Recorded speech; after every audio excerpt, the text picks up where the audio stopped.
Courtney, Jeff. welcome Thank you. to Bootleg Books. Thank you very much. Welcome to Bootleg Books. Anyway, welcome, Courtney. Thanks for showing up today. I want to tell you, I'm really excited about your new book and what it has to do with. But before we talk about your new book, I want to talk about your old book.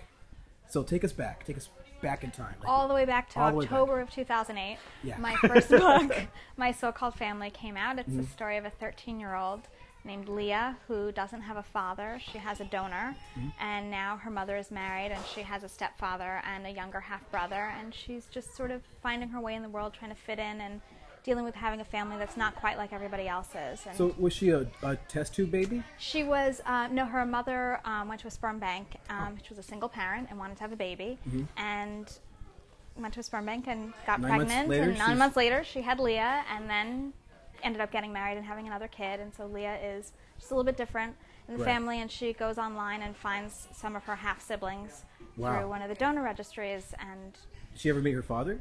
no, Oh, okay. he's anonymous. Is that going to be a sequel? I don't think so. No? I think legally that would be a complicated thing. Oh, okay. Because if I was like a test tube baby, like a sperm donor baby, I'd want to find my father. Oh, I think I would too. Right. But I think, but that doesn't necessarily mean she'd ever be able to. So Okay. for now, she's finding siblings. So let's skip forward. Let's move forward in time. Let's ride the time machine and go forward, moving on. And let's talk about your newest book. Now it's called what? And what's Positively. Positively. And what's it about? It's about a 13-year-old girl. I guess that's an age that I am somewhat obsessed with. 13-year-old girl named Emmy. Are you who- 13? I think I am. Oh, okay. No, okay. I'm shorter than most 13-year-olds. I think I'm actually like 11 or something like that. Oh, you're younger than I am. Yeah, I'm actually 11. Well, she's 13, and for a 13-year-old, she has a lot to deal with. She's HIV positive, and wow. her parents are divorced, and her mother, who also was infected with AIDS, has just died when the book opens, and Emmy has to move in with her father and her stepmother, who is pregnant, and she is very angry and grieving and ends up going to a camp for children with HIV and coming to terms with what's going on in her life. Wow, wow. And so, like, what made you think of that storyline? Like, why that storyline? Why not one about aliens or something like that? Well, I don't think I can write anything other than realistic fiction. I don't think I would be good at writing about aliens or vampires. But Why? it's just I'm not creative enough Do you for not that. like aliens? I've never met one. They might be very nice, or I've never met one that I'm aware of. Because you shouldn't judge before you meet an alien. That's true. That's true. You may Okay. be one, for all I know. I am. Oh.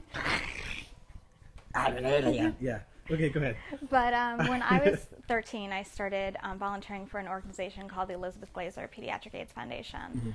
And over the years, I've spent time with kids and adults who are HIV positive. And I think this story is really my way of working through that. Of what would it be like for me? Emmy in the book has very similar personality to mine. She's stubborn.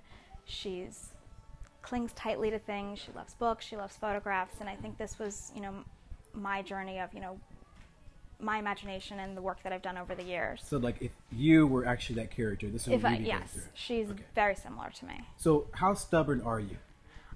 You have to ask my younger sister. Okay. And I think she would give you a really clear picture of it. Okay. So, you're going to be the boss of me?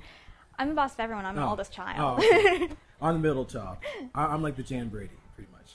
So, tell me about the next book you're working on. I have a book coming out in 2010 called Sincerely Sophie, Sincerely Katie, about pen pals in New York and California. And then the one I'm writing right now is called You Can't Even Measure It. It won't come out until 2011, and it's about a young girl, she's 12, so not 13, whose mother is convicted of a white-collar crime and sent to prison. Wow. She's left alone?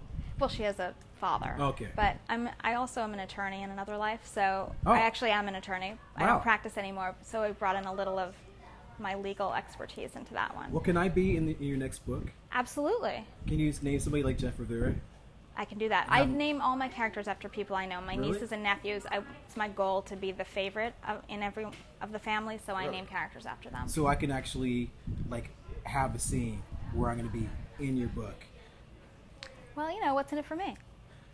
I'll let you be on the show again. Okay. Okay. It's a deal. Deal. You see that? Okay, great. Thanks a lot for joining us at Bootleg Books. Thank you so much for having me.